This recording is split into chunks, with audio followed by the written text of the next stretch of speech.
Thank you, Jay, for inviting me back and inviting Scott back and also coming to visit us in our survivorship clinic. So our clinic's been in existence for 12 years now. And I have to say, everything I'm going to tell you now, I learned from survivors. And also in my clinic work, we took what we learned from survivors and we actually started a research study called the LEAN study, Lifestyle, Exercise, and Nutrition.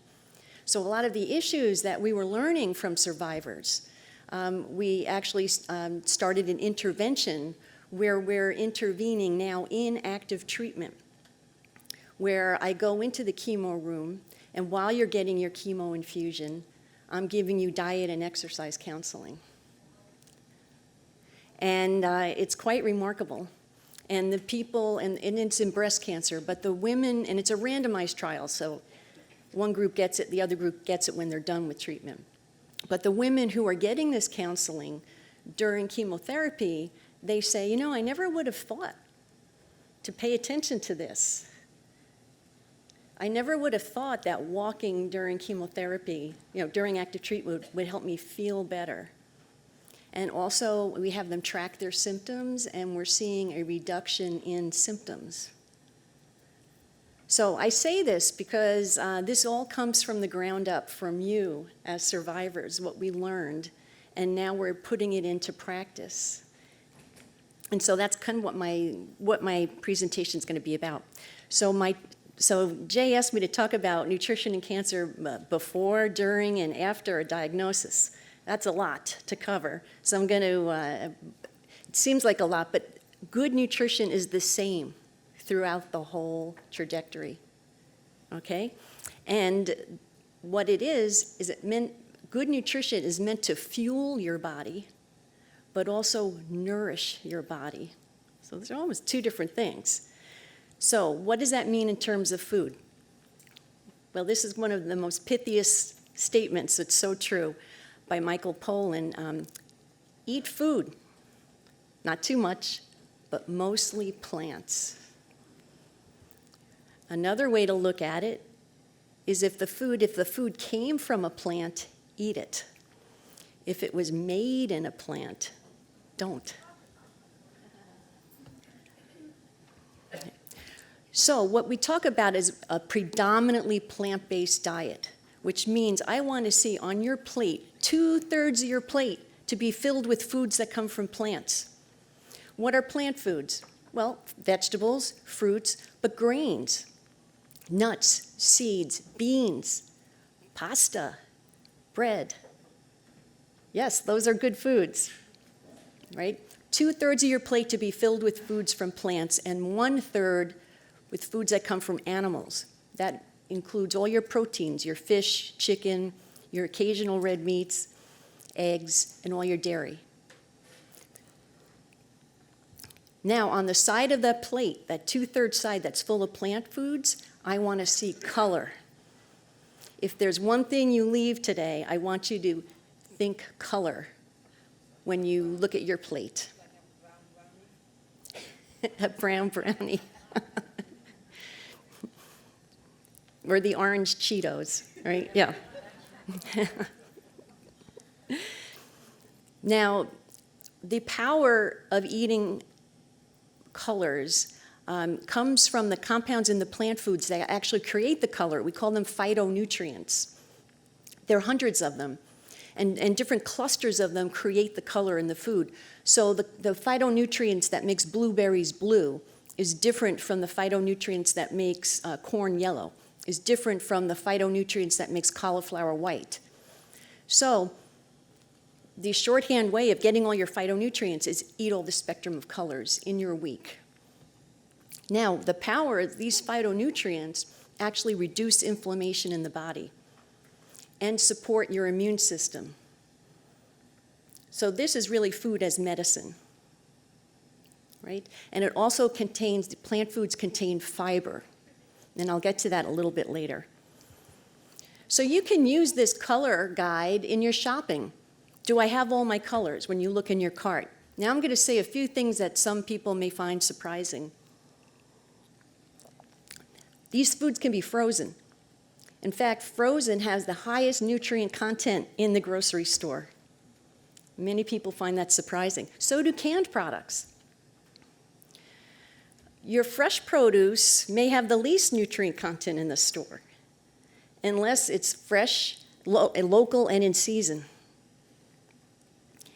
And it does not have to be organic. All right? Now, I say this because when people say, well, when I try to eat a plant-based diet and I buy all these fruits and vegetables, it's too expensive. I can't afford it. And I buy it all, and I get home, and half of it goes bad before I can eat it. So I have all this food waste. So that's not the way to go about it. So the way, an economical way, is to stock up, have your freezer, have the rainbow of foods in your freezer, fruits and vegetables, all colors. In your pantry, have your canned products. So you always have those to go to, and you use your fresh produce first. And the reason I say it does not have to be organic is because many people can't afford to buy organic, and then they don't eat this way. And I'm saying it doesn't have to be organic, so you don't have to buy organic. It's really a cost thing. But the power is really in the colors, and that trumps the organic component.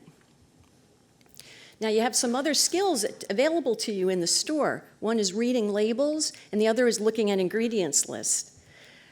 And I want to point out that when you look at labels, there's two things I want you to zoom in on. One is how much fiber is in this food and how many added sugars are in this food. We want more fiber and we want less added sugars. Now, this is new. The FDA changed these food labels in the past year. So now they break out added sugars under total sugars. Do you all see that? So I want you to really zoom in on added sugars. And these are sugars that are intentionally put into a food by a food manufacturer, right? So I'm not concerned about the natural occurring sugars that come in fruit from Mother Nature. That doesn't count towards this. This is what a manufacturer puts into a food to make it sweeter and for you to buy it, all right? And we want to cap that at 30 grams a day. And just as a point of reference, a teaspoon of sugar is 4 grams. So this is your homework assignment. When you go home, I want you to go through your pantry and go through your freezer and your refrigerator and look at labels. And I think you're going to have a lot of surprises when you look at added sugars. Now, here's an ingredients list.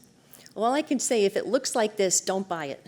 If it reads like a chemistry exam, this is my favorite bad example. And anyone take a stab at what food this is? Pop-Tarts. I love that. Everyone said, oh yeah, I had Pop-Tarts. So, good nutrition also includes talking about alcohol consumption. So we do want to keep an eye on alcohol, and I want to define what moderate drinking is. It's 1 drink a day for women and 2 drinks a day for men. And also I want to point out that a 5-ounce glass of wine is the same as a bottle of beer, is the same as a shot of hard liquor. Those are all equivalents. So don't think it's just wine, it doesn't count. It does, unfortunately, or if I just had a beer, it still counts.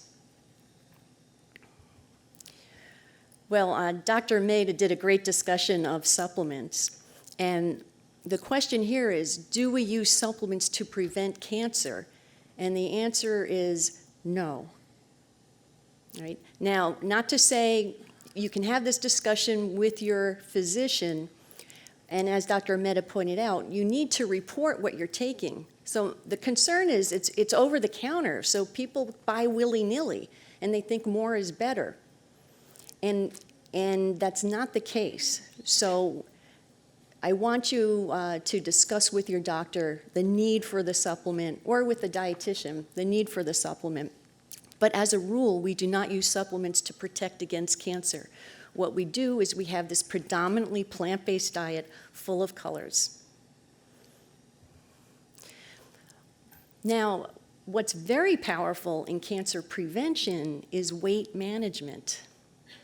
Right? The goal is to maintain a healthy weight. But if you found that you've been gaining weight, job one is to stop further weight gain. Right? It's hard to do. So I have good news and bad news about weight management. The bad news is it's really hard to do. And if you've gained weight and need to lose weight, your body doesn't like to do it. It's not designed to lose weight. That's why there's this bazillion-dollar industry called the diet industry with all these diets for weight loss. Right? It's very hard to do. That's the bad news. The good news is you don't need much weight loss to get the full medical benefit from it. As little as 2% weight loss improves your heart health. So for a 200-pound person, that's 4 pounds. So that's the good news. It doesn't take much weight loss to get the benefit from it. And the other thing is your body is very reluctant, as I said, to give up weight, and it almost absolutely will not go past 10% weight loss. So for a 200-pound person, that's 20 pounds. For a 200-pound person, the body really is unwilling to give up more than 10% of its weight in terms of weight loss if you're trying to lose weight. Pardon?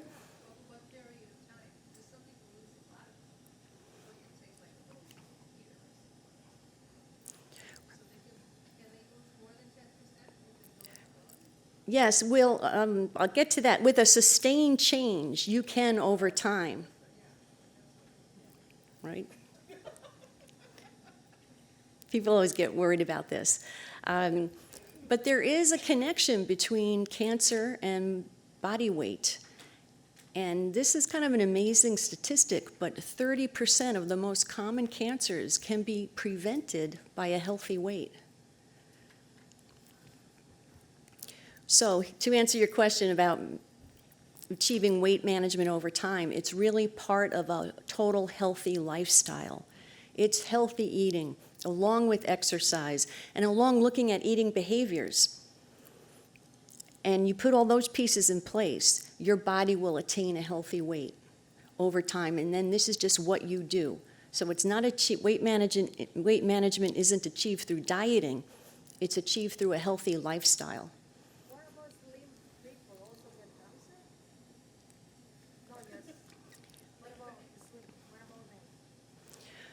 What about lean people who also get cancer?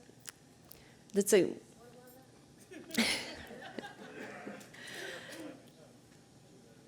That's always the elusive question. Why do people get cancer? So nothing is guaranteed.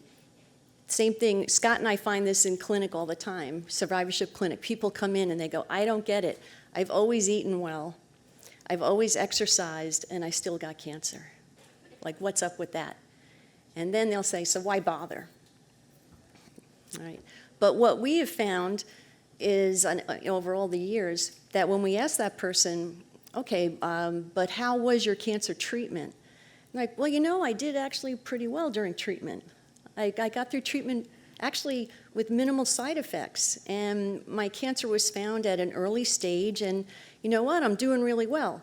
And then that's when Scott and I say, that's the gift of eating well and exercising.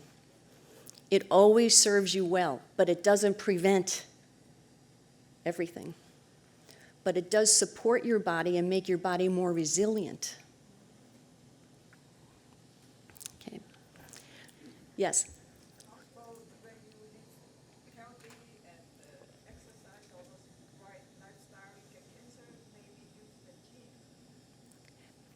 That's true. She's bringing up the genetic component of cancer that's kind of independent of healthy eating and exercise. So as we know, that's, you know, what causes cancer is multifactorial. That's the big word, lots of factors. And I always say a cancer diagnosis is a perfect storm of many events with a big dose of bad luck, right? Okay, so when we're in, now just to switch gears, when you're in active treatment, the goal is still to fuel and nourish your body. But the challenge is to do that through the side effects while we're managing side effects. So a lot of people's eating can really go off the rails during treatment because they have these side effects. Now, there's a reason for these side effects. I know that I'm putting this picture up there will bring you back to your biology class way back when, but particularly with chemotherapy, chemotherapy goes through your whole body, right? And it goes after cancer cells, which have a high turnover rate. They grow quickly. Well, you know what? So do the cells that line your digestive tract. They turn over very quickly too. So they get a hit from the chemotherapy also. It's unintentional, but they're kind of in the range of fire. So that's why you get side effects that affect the lining of your digestive tract. So you can have dry mouth, mouth sores, taste changes, difficulty swallowing, heartburn, nausea, diarrhea, constipation. So the challenge is, how do I continue to eat well with all these side effects? Well, you know what? We still rely on the rainbow. But what we do is we change the texture.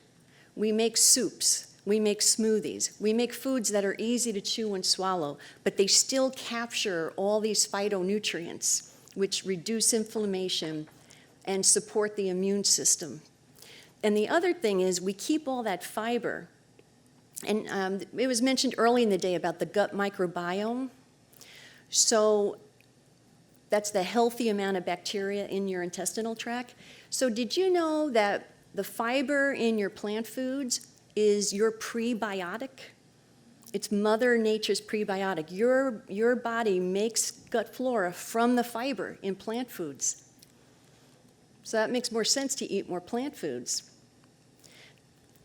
So I have an interesting story. In this study, also chemotherapy will reduce your natural gut flora.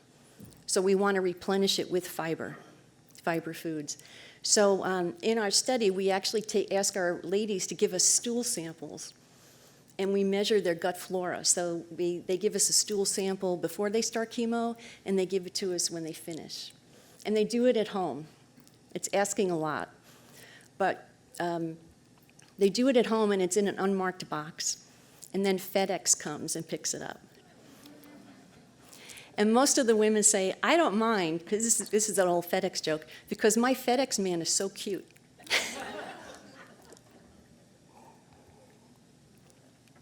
But the other thing we do during active treatment, and I would suggest anyone who is in active treatment or knows of anyone in active treatment, ask to see a dietitian.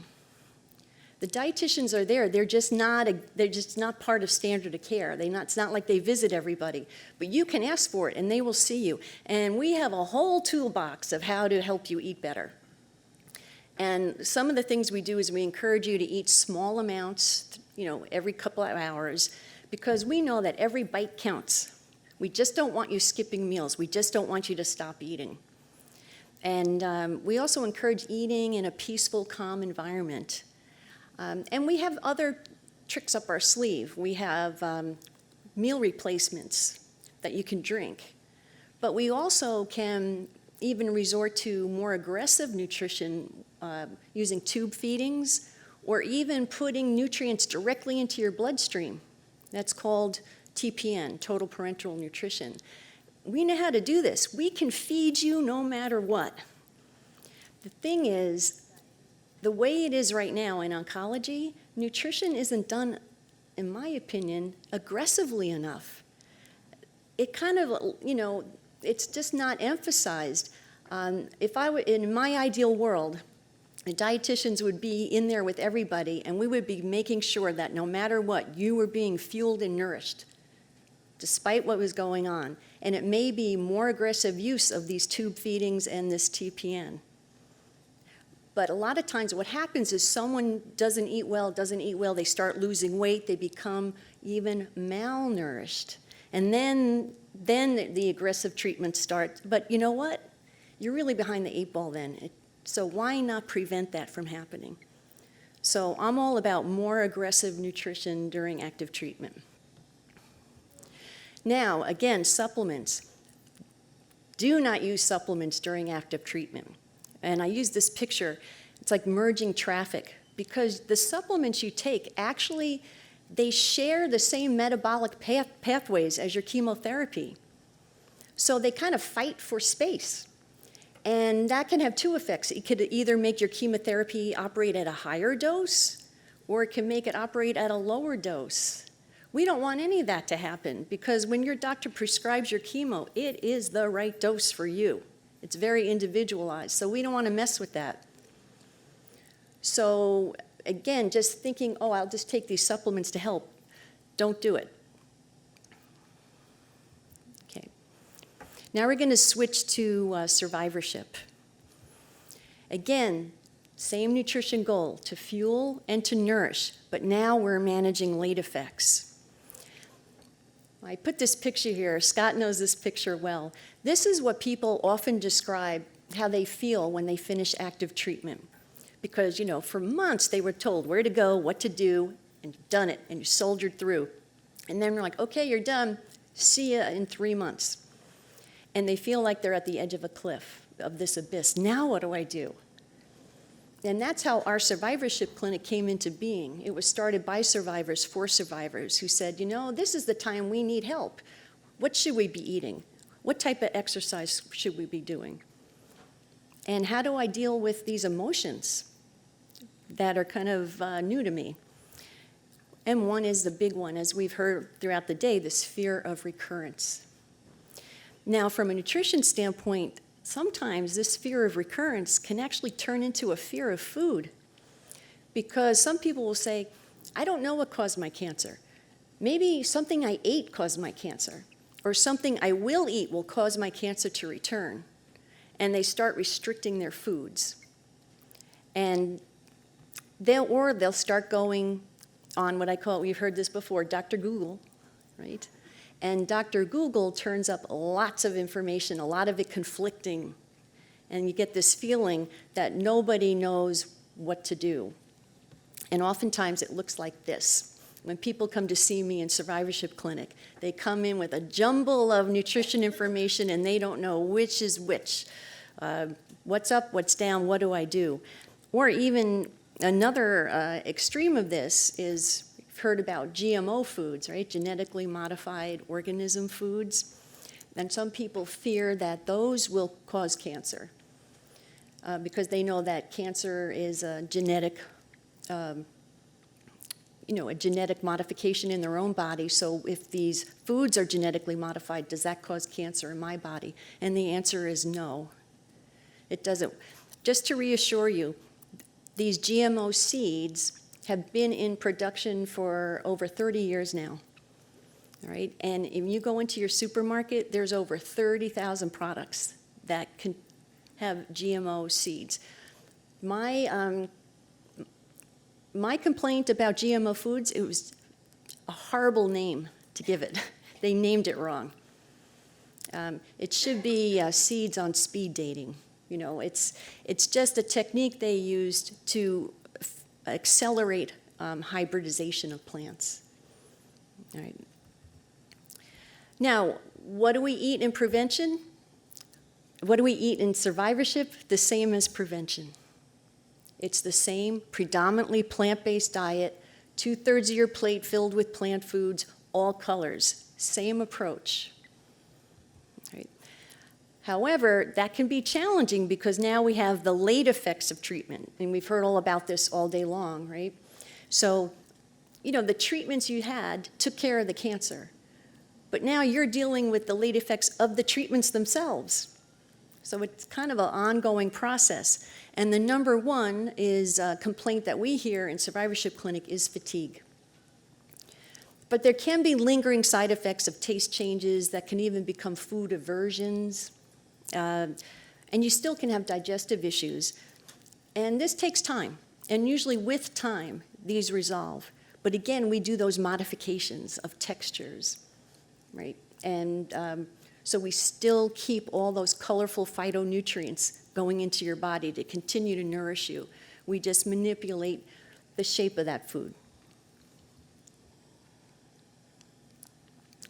So we find in survivorship, with people come to clinic that nutrition and exercise are their two most biggest concerns and what the information they want to seek out.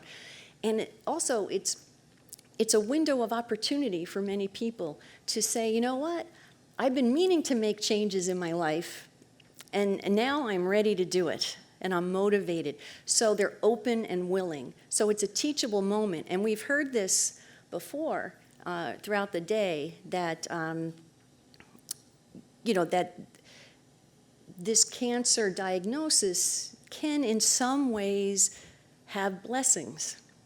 And one of the blessings we see and witness in Survivorship Clinic is it gives people permission to do self-care, which they may have not given themselves permission to do before, where they make time in their day to exercise. They make time in their day to cook their foods, and to go food shopping rather than eating on the fly, but putting that time into nourishing their body and exercising their body. And they feel better. And their body feels more resilient, and they feel more energized. And they'll say, and Scott will agree with me, we hear this quite often, I know this sounds crazy. I know I had a cancer diagnosis, but you know what? I've never felt healthier. I'm eating well, I'm exercising. And that can be a result of just giving yourself that permission for self-care. But a big remember here, none of this has to be perfect, right? You don't have to eat well 100% of the time. You don't have to exercise 7 days a week. I have the 80-20 rule. 80% of the time you want to be on your game, eating well and exercising. And 20% of the time is whatever you want it to be. And that's what helps making it sustainable, right? So anyone who knows me and works with me know that my 20% always includes a jelly donut. Love them. And that helps me eat that salad, and I have that jelly donut and I enjoy it, and it helps me eat well the rest of the time. So I'd like you to take this message home with you, that healthy eating and exercise, as Scott will talk about next, it is an everyday thing. But don't look back. Just always look forward, because every day is a new opportunity to move more and eat smarter. Now here again is Maura's ideal world of where I would like to see nutrition and exercise and weight management, its place in cancer care. Right in the center, right all through surgery, through chemotherapy, through radiation and survivorship care. Healthy eating and exercise and weight management is a component of all aspects of care, and you're getting that message from the moment you're diagnosed on. We're not there yet, but I'm doing everything I can to make that happen. And for that, I thank you for your time. Right. Sure. Anyone have questions? Yes.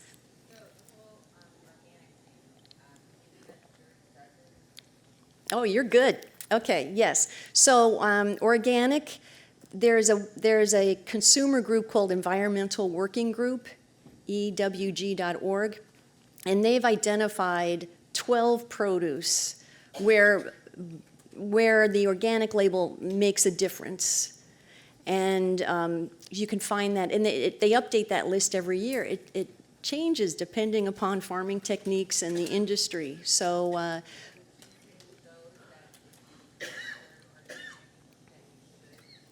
yes, if you can afford to buy the dirty dozen organic foods, by all means do. Yeah. Yes. I just wanted to mention that a great way for some of the dirty dozen is you can buy organic frozen. Like that's one of the best ways you can get it. That way you don't worry about the food rotting so quickly. Excellent. Right. So again, another plug for frozen foods in terms of keeping down food costs. Yes. Something like Gatorade.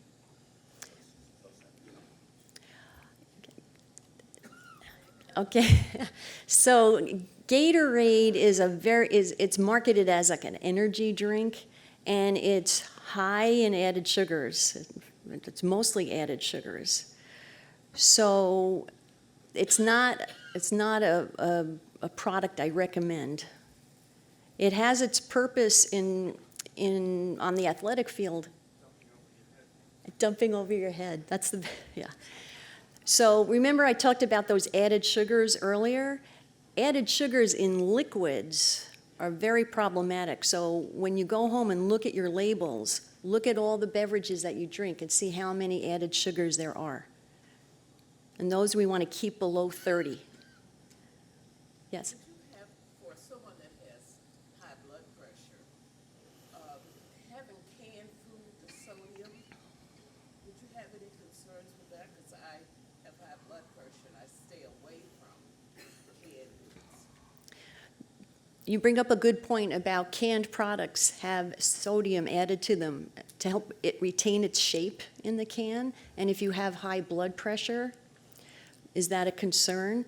And yes, you should be paying attention to it, but we like to keep it at 2,300 milligrams a day. So there's room there. You don't want to be adding salt at the table, but it is economical and high nutrient content.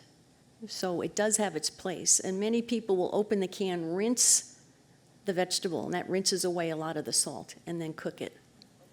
So that's a good question. Yes? I've heard for years from different sources that some plant foods are organ specific, like broccoli is good for your lungs, tomatoes for your heart. I was wondering if that was your take on that. I'm not aware of, the question was, are particular foods targeted for certain organs in your body in terms of health? And I would say not in that manner. It's not like broccoli goes to your adrenal glands. It doesn't work that way because your body digests everything down to its elemental components, and then the body disperses it throughout. So I think all vegetables and all fruits are good for your whole body. So it's overall good. Yes? So for those of us that have hormone therapy with calcium deficiency, like what do you recommend as the healthiest ways to calcium besides? So the question is, where do you get your calcium from in foods, but that are not dairy? That's a challenge. Yeah, you have to eat a lot of leafy green vegetables to get that. You can get your calcium in cheese and in yogurts and in other almond milk products, and you may, in those cases, require a supplement of calcium. You know, that's a good judicious use of a supplement, but just remember your body can only absorb 500 milligrams at a time. So you have to take that, if you're going to take, oftentimes people are told to take 1,200 milligrams of calcium and they take it all at once. And guess what? You only got 500 out of that. So you have to split your doses up.